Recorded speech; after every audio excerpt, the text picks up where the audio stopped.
Today we've got a small-sided game that focuses on a back three, either in a 3-4-3 or a 3-5-2 formation.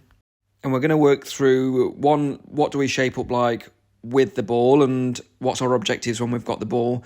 And then secondly, when it transitions from us not having the ball and we're having to defend, what do our objectives look like then and what do we do? So if you work with a 3-5-2 or a 3-4-3 formation, or if you just want to know more about those formations, give this video a try, give it a watch, and please like and subscribe. So in terms of setup, we're going to be using one large goal and a goalkeeper in there as well, and we're going to be playing on half of the pitch, of a full-size pitch.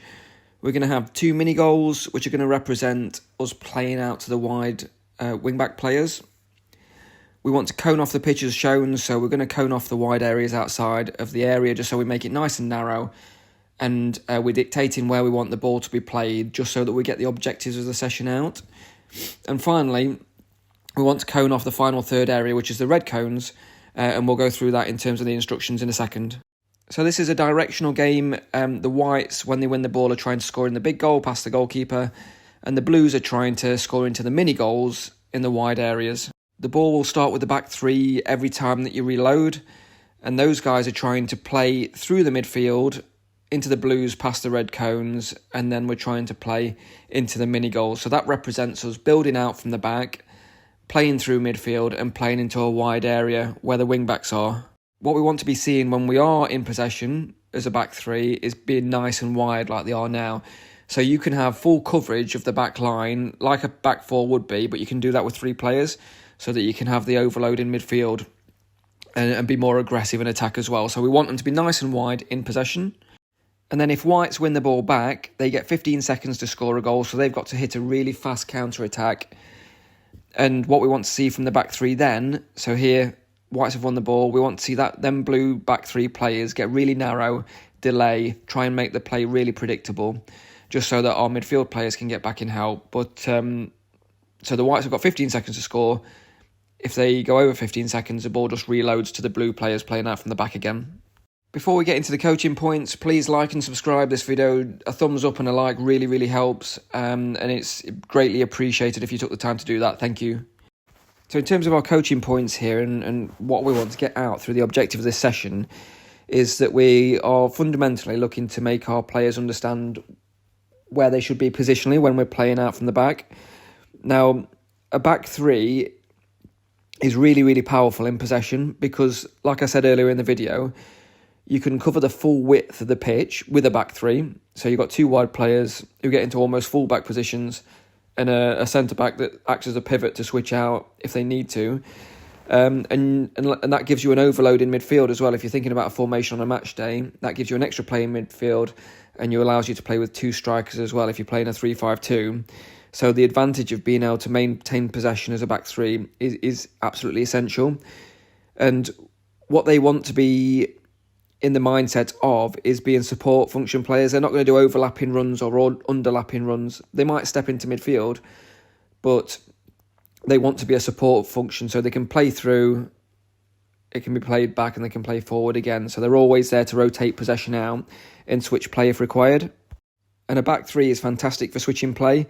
So if you can't progress forwards, you can't play forwards, a back three very easily allows you to play across the pitch and come out from a different point of attack. So what we want to be coaching in this drill is if they can't play forwards, then they want to be coming out to their other centre-half partners and switching play and looking to come out the other side. What we also want to try and coach out in our build-up play as well, if we've got the back three and they've got the ball, they can't progress forwards. Sometimes a little wall pass into midfield, lend the ball to a midfielder and have it back, change your angle, and the picture changes in front of you, so you might then be able to play forward quite quickly. So a little pop into midfield, they bounce it straight back, a wall pass, you've changed your position 2 or 3 yards right or left, and then all of a sudden you might be able to play forwards more quickly than you would have been able to play forwards by switching the play and coming out the other side. That wall pass will take a little bit of bravery though, because there'll be pressure on the player that's taking the wall pass and giving it you back, and that pressure will then come past that player and be on you. So really important that you're courageous enough to do that wall pass and look to play forward. If you can't play forward again there, then you come out and you switch the play. And what we want our players to be thinking in this drill as well is those mini goals are acting as wing backs. So when we're in our build-up stage in a game, that's where our wing-backs will be nice and high. And the opposition will probably be playing a back four, so that will pin a back four in. And we're looking out to get to those wide areas. They're probably just in a half space, which is really, really difficult for a back four to defend against. Because the front three will be wanting to press against the back three. And then the wing-back will sit in the space in between their wide winger and the full-back. And it's a really easy route out if we're brave enough to play forwards through midfield. The other main coaching point in this drill is from when they go from in possession with the ball to out of possession without the ball. So you can imagine if you lose the ball when you're spread really thinly across that back line, we want to be nice and wide, we want to control the full width of the pitch. If you lose the ball in a stupid area, you're vulnerable then because there's huge gaps in between the centre-backs. So what we want to teach them is here when they've lost the ball, get narrow really quickly, really get together, defend the space of the goal and the width of the goal, and get nice and tight and delay. Just really, really delay. Because there's going to be situations, if you're in a 3-4-3 or a 3-5-2, there's going to be situations, you have to accept this, where you're going to lose the ball, it's going to be clipped in behind, and then you're probably going to be in 3v3 situations at times. So the profile of those back three players is really important if you are choosing to play a 3-5-2 or a 3-4-3. One, they have to be really good in 1v1 situations because they're going to find themselves in them. And they have to be tactically astute as well to know that I don't always have to dive in and try and win the ball to get the ball back. Let me just delay, slow the game down, make it really, really predictable and give my wing-backs and my midfielders time to get in and support us. So we want them to get narrow, and the time condition, so giving the Whites 15 seconds to score, is for us to be able to coach out the delay point to really slow down the opposition and slow down that counter-attack that we're under pressure from. A few other points just to note. So the Whites can press the back three. It's not like they're protected in that zone behind the red cones when they've got the ball. The Whites can choose to go and press. And if anything, we want to encourage the centre-backs to try and get them to press them because they've got a 4v3 in that midfield area. So our timing and our positional sense from the three in that midfield area is really, really important. So we're going to have to try and draw one of those Whites out to come and press the ball. So yes, they can be tackled, but they can't progress into that midfield area. And when the Whites win the ball back and they're in that counter-attack stage, it is a 4v3 overload then. The Blues in midfield can't come and help and defend.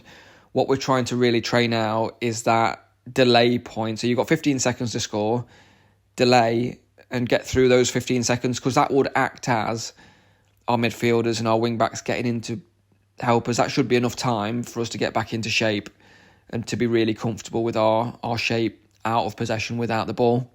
So some of our secondary coaching points, which is outside of the main objectives of with that back three, is looking into that midfield area. We're going to have to coach our scanning, our movement, our timing, our positional sense as well in there. That just becomes a bit of a positional possession drill, but we have got direction to it as well because the Blues are trying to score in the mini goals and the Whites are trying to win the ball back to go and score in the big goal. But it is a possession-based drill, so we're going to have to try and find the space in there. There should be lots of space in there, but we don't want to be crowding together. We want to be looking over our shoulders, scanning, seeing where the space is, communicating where that space is as well to our teammates so that we can make the play predictable for our teammates around us and we can play through the thirds and get the ball out to those wide areas. What we also want to see is just our mindset from our players, our transitionary mindset is really, really important. So when you've got the ball and you lose the ball, how quickly do you adjust as a team to what's next? And that what's next question is so important. So forget the fact that we've lost the ball. What needs doing next? What does our shape look in the next phase of play? What does our shape look like, in the next phase of play? Who do we need to communicate to? Where do we need to be positioned? Where does my teammate need to be? Where do I need to be? What does my body shape need to be looking like? Am I making the play predictable? Am I forcing them one way? Am I delaying? Does my body shape allow me to delay the opposition? Are my teammates in a position where we're delaying the opposition as well? All of these things, the what next mentality is really, really important. And the same thing applies for the Whites as well. So they're going to be without the ball for a lot of this. But when they win the ball back, what's next? How quickly are we transitioning to getting at that back three and exploiting the overload? What does our movement look like is our movement unselfish? Are we drawing players out? We've got an extra man, it's 4v3. Can we take advantage of that really, really quickly? Okay, and that's the end of the video. Thank you for watching. It's been a transition game working with the back three, either in a 3-4-3 or a 3-5-2 formation.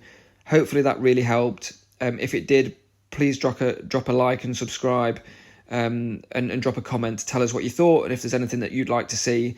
And it's greatly appreciated if you did choose to subscribe and like the video. Thank you very much.